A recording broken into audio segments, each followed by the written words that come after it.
We're going in for a fourth kiss. Yeah, of course. Welcome back. We are now continuing the journey of revisiting old trailers of old, of the golden age of cinema. And today we're looking at some of the 1960s films, and we are looking at Cleopatra. So back in 1963 this came out, and last time we were looking at the Ten Commandments, so we're looking at years later, in the 60s, and we're going to check it out. So I've got the old trailer, and we're looking at I think there's a Blu-ray remastered 4K edition. It's so old they need to sort of remaster. So we're just going to have a look and kind of just talk about it and things like that. So without further ado, let's jump in.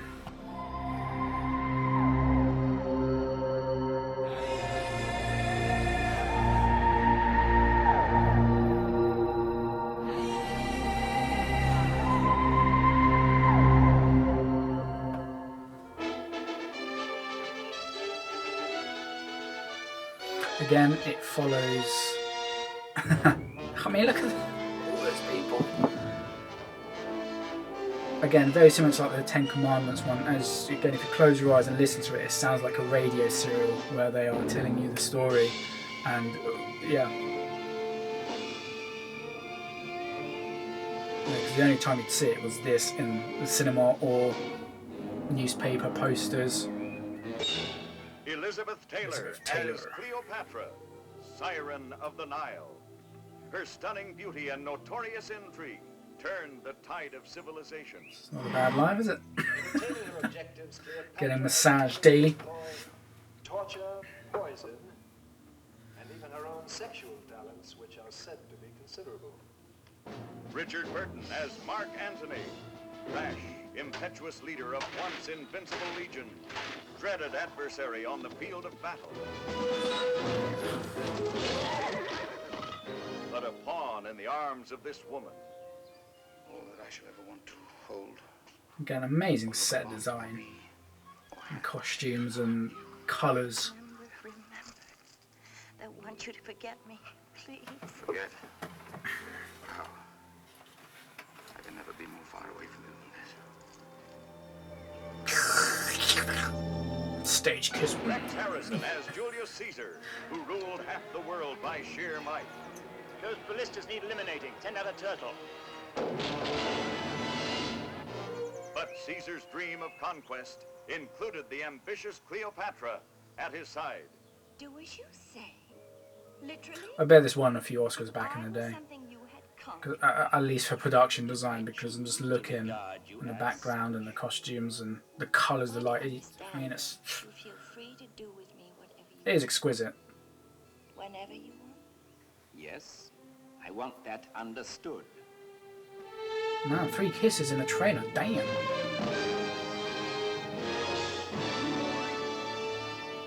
will kneel I will what? on your knees. You dare ask the proconsul of Rome? I asked it of Julius Caesar. To sit like that all day, I demanded like wrist cramp.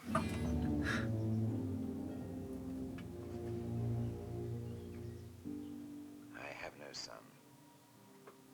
I will bear many children. Isis has told me.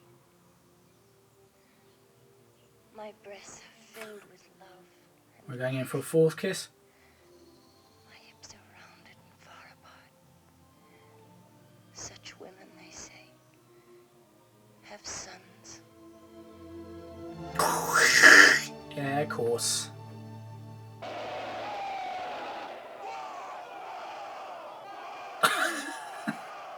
Take that, Caesar. Again, the extras. Oh my god. It is impressive. You just wouldn't do it today. I mean, you got to think each person. If we were doing this today and you had all these extras, each one would get paid probably about say £100, $100 or whatever. And yeah, it just cheaper to do it in a computer. CGI crowd simulation. God, I mean, mental. think the last time you ever see something of this type of scale is Lord of the Rings, Helm's Deep, Pelennor Field, where they had all the riders. Granted, there is CGI, I know. The Battle of Rickham.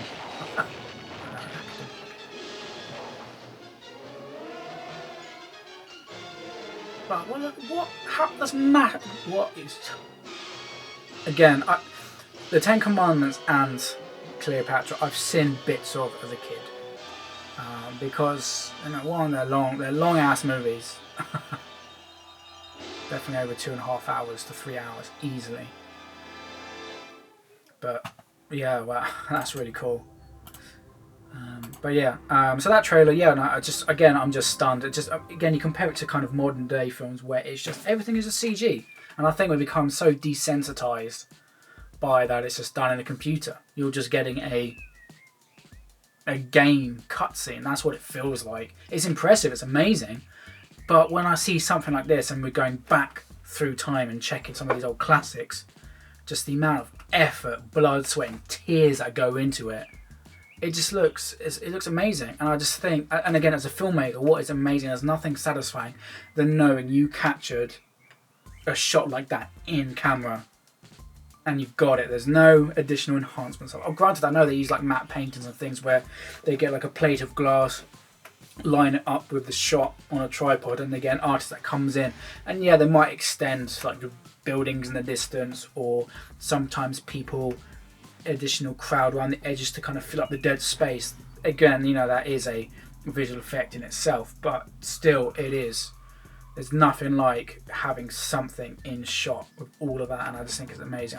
You can't beat it. You can't beat it. I know there are probably lots of young kids these days are just like, wow, yeah, no, just the CGI, man, yeah, Thanos and do. I'm just like, yeah, right, it's impressive, but go back. If not, watch these movies, okay, because they'll think, wow, it's old.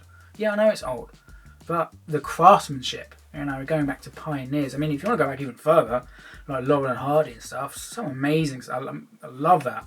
Very pioneers, and Buster Keaton and Charlie Chaplin and all that. I mean, they were really experimenting with celluloid film back in the day. Right, let's jump into the remastered 4K Cleopatra. 50th anniversary. Oh my god, just look at that.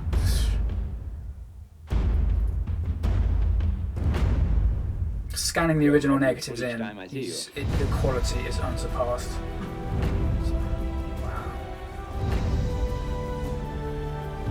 And again, you can see how different the style of editing from the old trailer we just watched to this one, how the trailer form editing has changed over the years.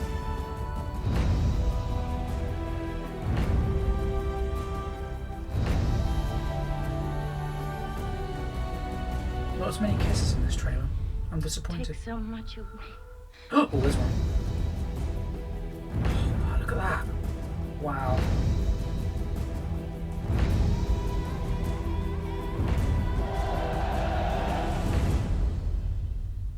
That is amazing. That is absolutely stunning. The shots in that, it looks like it could have been shot today. In fact, movies today wish they looked that good. Let's be honest. So, I'm just going to throw a couple facts about Cleopatra. 79 sets were constructed for this movie, and 26,000 costumes were created. Oh my god. And apparently a lot of the costumes went missing and stolen by the employees. So I'm wondering, did they get shortchanged with being paid? So they thought, right, I'm nicking this sword and shield because I'm taking it as collateral payment for not for being exploited during my craft of working on that film. This movie has no big finale battle sequence because the studio couldn't afford one. Yeah, well, I can believe that. I mean, and to be honest, the scope and consistency of the film, it just looks beautiful. I just think as long as the story's there and the characters and things like that, that kind of scope and awe, you see it in every single shot. It's like a freaking painting. It looks like a marble carving at the British Museum. It looks absolutely stunning. So yes. So yeah, I mean, again, amazing, very similar to the Ten Commandments, but it's just nice to kind of some of these trailers, they will have a old trailer and a new trailer because there is an anniversary of something. So yeah, it's just really cool to kind of compare the two and have a look. But yeah, no, seriously, absolutely stunning. Yeah, and so yeah, I mean, I'll leave it there, and as I say, leave a comment below if you have any other suggestions on trailers to discuss of old. If you're from that era as well, you know, tell me about anything that you like about the old trailers, or you know, compared to the new modern day trash trailers that we get. So yeah, just yeah, let's just have fun and dig deep into nostalgia and you know, appreciate the wonderful craftsmanship where, you know, cinema kind of came from. And yes, I hope you enjoy, and I'm going now. Bye.